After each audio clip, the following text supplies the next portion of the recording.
baby, let's go. I'm back with my man David Starr on our Training Day podcast. This guy is electric, has magnetic energy. If you don't like this guy, you're the problem, not him. David Starr is the man, FFL Five Starr Financial, and I appreciate every single time you get on this podcast with me. Thank you for jumping on, brother. How you feeling? Feeling good, Mark. I'm feeling real good. Thank you. Thank you for having me on today. I'm excited to have you on and to talk about some of the things you're working through, because in our business, we first are learning how to sell, right? And nobody learned how to sell faster than you, right? Then if we have the desire, we're learning how to recruit, not build, recruit. Actually get people attracted to our opportunity. Then we're learning how to build. And that's just putting together a bunch of ragamuffins that will go out and actually sell policies. Then we're learning how to develop, right? Developing is probably the hardest part. Now, developing comes in all different shapes, sizes, and forms. But I want to talk to you about your journey. You know, you just had a grand opening. Congratulations. That looked magnetic, and you had a good crowd, a host of witnesses there that were excited with you. So things trending in the right direction. Talk to me a little bit about business. How are things going? What does it look like at Five Starr Financial? Yeah, business is going great, man. We're getting new blood on right now, so it's been good seeing all these new cats get wins under their belt and getting the belief level that they can, do this as intimidating as it looks on the outside at first. They're starting to realize, it's just truly helping people at the end of the day. So, we were coming off some really good months there in May, June, and July, and now we're kind of hitting those growing pains right now, where we're trying to onboard more fresh blood, and that's pretty much brings us to where we are. My man. Well, listen, it's a process. And in the process, there's peaks, there's valleys. I don't care what you do. I can talk to you about some of the fastest growing people I've ever seen, and I can talk to you about some of the slowest growing people I've ever seen. But I've seen, throughout my time doing this, valleys and peaks and plateaus, places where people have plateaued. So I think, I'd love to hear from you about what's happening in your deal. What has been the most families you guys have helped in a month?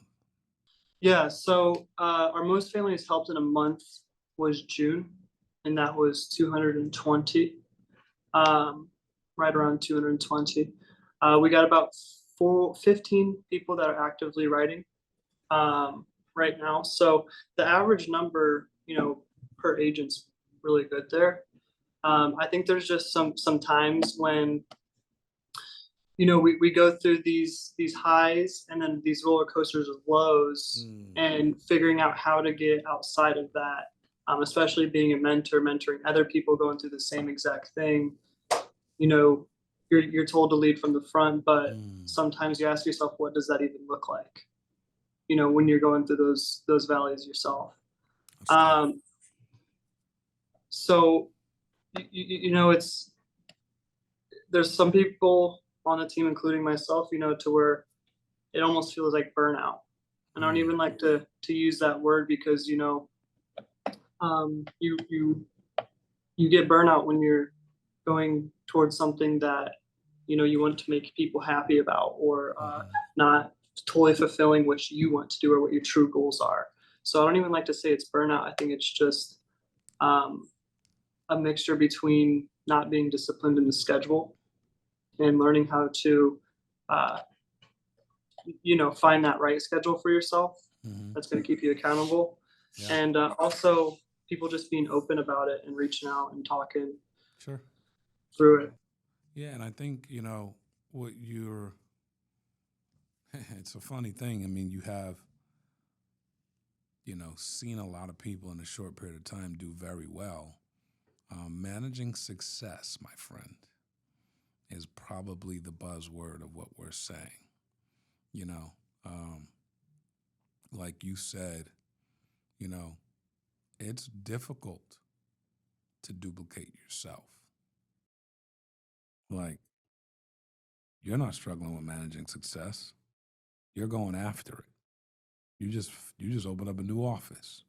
You're pounding the phones every day, trying to bring in new people and trying to help families with life insurance. I mean, in July you helped 58 families. You know, you were rookie of the year. You hit all of fame in your first year. Like, you're not struggling with success. You're not struggling with what it takes to stay successful.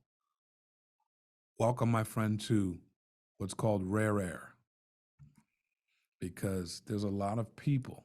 You've already seen a lot of people do very well and get deposited nice checks and have nice months. And now what the challenge and what the rub is how do we manage success? How do we keep it going when we're doing really well? I don't know if it's burnout, brother.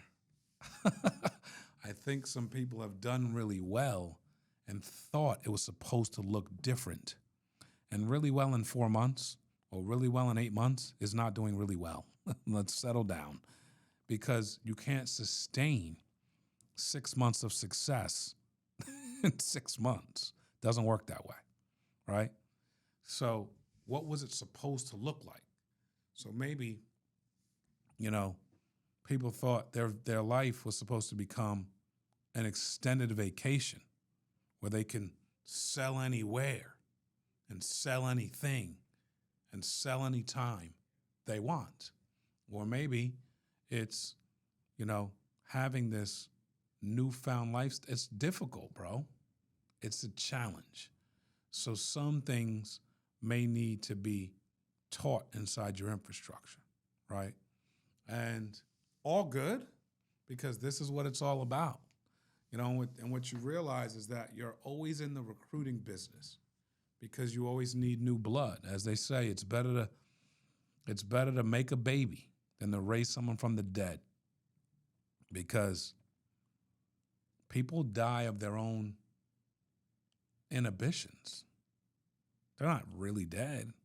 They lose their way pretty quickly, and they forget what they promised themselves or their spouse or what they said they wanted to do because of failure or success. So I think this is a good place, my friend. Here's what I know. All the lessons in life are learned when you are getting your behind whipped. But you know what's great about you, Starr? You helped 58 families last month. So you know what I know about you? Your ribs are not touching. And for me, in our business, the one thing I always wanted or I had as solace was while I'm trying to help people and build leaders and work with people and work inside things, while all that's happening, if I can pay my bills and I can do well for myself, that's the golden goose that the insurance industry has. The ability to do well for yourself while building a long-term residual business. That's the missing piece in most businesses. For a solopreneur who's trying to become an entrepreneur. So when I say some of that, what registers, because some of that stuff could be happening. There might be a different twist that you see. I want to hear what you see. Yeah. No, I mean, I'm definitely starting to, coming off of that 9 month sprint of just getting in and absolutely crushing the first year. I just thought, okay, like producing became very, very second nature for me. So I was like, okay, so it's going to correlate to building a business, and we're just going to build like that. But in reality, I'm starting to see that this is way more of a marathon than it is a race. So it is about taking your time and be intentional about your pace with it, because Rome wasn't built overnight. And it's not like you can just control people and tell them to produce 20K, you produce 30K this month. Like people have their own thing going on in life. So it's just about finding the people who want to build at my pace. And maybe that's not every recruit that comes into the door, Right. but I'm sure gonna hope it is, and I'm gonna assume they are until they show me they're not. Because that's what was given to me. Um, no one like told me what pace to go to. I just found my own pace in it. And if someone's pace is 100% go, go, go, like I'm with that. You Yeah. know what I mean? And I need someone to hold me accountable to doing that with them, or at least make me feel like, oh, I got to catch up to them. Like I got to wake up this morning and beat this person out. Um, because I have a really competitive nature to me that I don't think I realized until I got into this business. And I started doing something I was good at. So uh, that's really what's registering with me, man, is just finding that balance throughout my day, and my weeks, even knowing and telling myself like, okay, this isn't just going to happen overnight. This is a long-term game. So anytime like my mind races to tell me like you're not on track to doing so much at this time, I have to slow down and really think about like, okay, where am I at right now? Think about all the crap that we've been through, what we've accomplished, be grateful for where we're headed. Amen. Because yeah, I think that was part of ego and pride too, building into that, coming off of that emotional high, and now facing adversity in my life. I feel like for the first time since I started dialing on my first dial day, or maybe even midway through, when I switched from in-home to telesales, like there's been points to where I've caught on to them pretty easily. And this is one that I feel like, I'm going through a little bit more of the thicket with right now, as far as trying to figure out how to develop people and how to mentor the right way, ask people questions and not just tell them what the answer is, guide them to the answer, just like you would with the client. Right. So it's definitely something that I needed, like at this point in my life, is to be figuring this out. So I don't feel like I'm off the rails now. This is so good, though. Number one, your humility, your self awareness, it's amazing. How old are you? 25. 25. God, I mean, you have. First off, you're very young, and you have to learn this stuff at some point, right? People are a Rubik's cube. Like it's like frustration, frustration, frustration, and you're like, it's when you actually get all them colors to align, you're so elated, because it's so hard, But I love where you're at. I love where you're at because you know what you're doing? You're growing. You're digging your heels in. You're learning new lessons. You're taking it all in. You're back in the lab. You're figuring out, you're challenging you. You're figuring out what you need to do better. You're not you haven't pointed one finger. You've said, I need to evaluate me. I need to evaluate my style. I need to evaluate how I can do this. Those are the best learners, the fastest learners. They adapt the most. You're going to build a massive business. I mean, this is the guy I want to be in business with. This is the guy I want to go to battle with. The guy that when the chips are down and when it's not going exactly the way they want to, they can go, yep, maybe I got caught up with my ego. Maybe I got caught up in the press clippings. Maybe this, maybe that. I need to soul search. I need to look to see how I can get better, how to lead people better. I can't just tell them what to do. I got to ask them, like, bro, this is machinery. Like, be encouraged. You have no idea the amount of people that I talk to that can't do this. That can't. I don't say they won't. They can't. And here you are, like, openly just basically telling yourself this and realizing that, hey, I got to make some changes. I got to adapt. Bro, I've had so many of these moments. It's comical.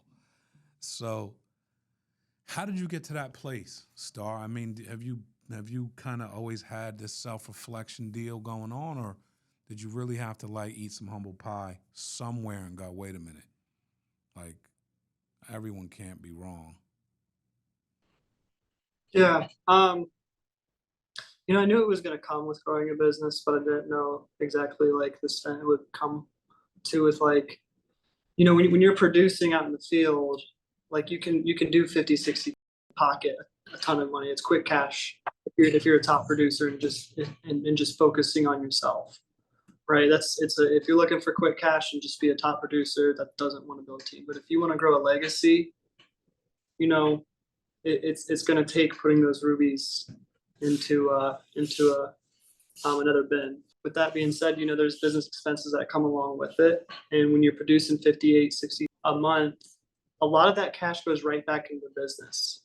So like I don't see that anymore. I don't see 30, 40 deposits in my personal checking account and get to go spend it or save it however I want.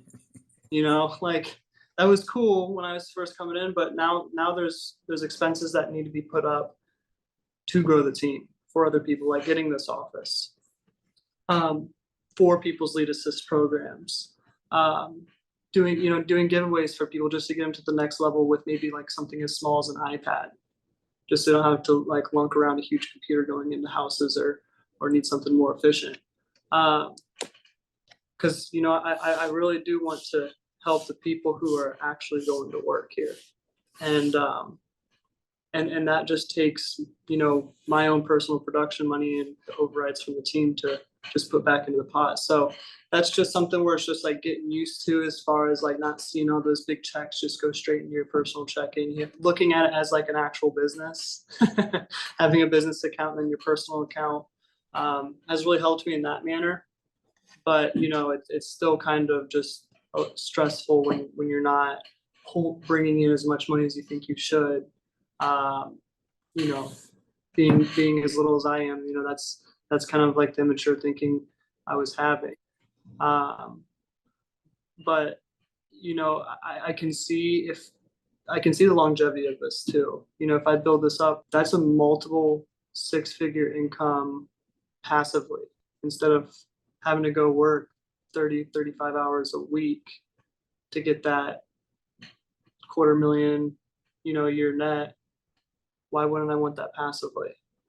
And that's just investing back into the business. So, um, that's one big thing. And then, the other thing is just, um, being a good example for people. I'm starting to look at this more as like, I'm not your friend to be here. Like like the friend that you knew back in high school or whatever, like kill him off, because like I'm here to help you make money and support your family and get you to your goals and dreams. And I don't think that guy can do that for you. Like that guy that was partying with you, or you know, having fun doing delinquency stuff. I don't think that guy can get you to where you want to go. So, um, that's just a change that I've been going through recently. And I'm excited for like new blood to come on and to really just and see that from like the very beginning of their start. Because people that have already been here, they're still going to look at me as their friend, even though I'm making that stand. Um, so that's pretty much where I'm at. Dude, where you are at is where legends are made. I'm not kidding. I'm not kidding. It's funny. The pleasure of having a front row seat of some industry legends. You know, I remember Andrew Taylor going from this funny kind of party guy to this serious, I'm about this business, and I never seen anything take off like that. Like never. I remember Zach Twardowski going through a similar phase. And these guys were in their 20s when they made these decisions, which is why I'm referring to them. But the place you're at, man, I'm so impressed. And I just know what comes from here. I've seen it And pattern recognition is telling me all I need to see. And I'm thrilled for you, man.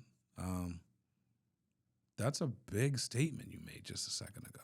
You know, the guy you knew, kill him off because he's not the guy. Like, I brought you here for a reason. I didn't bring you here to party. You came here because you entrusted me with your family and what you want to do for your family. The guy you knew can't get you there. My name's David Starr. You know what I mean? The new David. Like, that's big. I don't even know. Like, that's big. You know what I mean? Like, and it's extremely self-aware. You know, when do you spend time reflecting and getting these thoughts? Is this in your quiet time? Is this every day, all day? Like, when do you spend time reflecting to have these are monumental revelations? Yeah, that's a great question.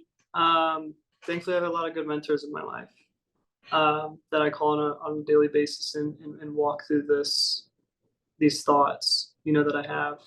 Um, you know, Matthew Borsch is a huge pillar in my life that keeps me on track to my goals and my dreams, and he's the same type of thinking. So it's like, why not emulate him? Borsch is the And same. He's another one.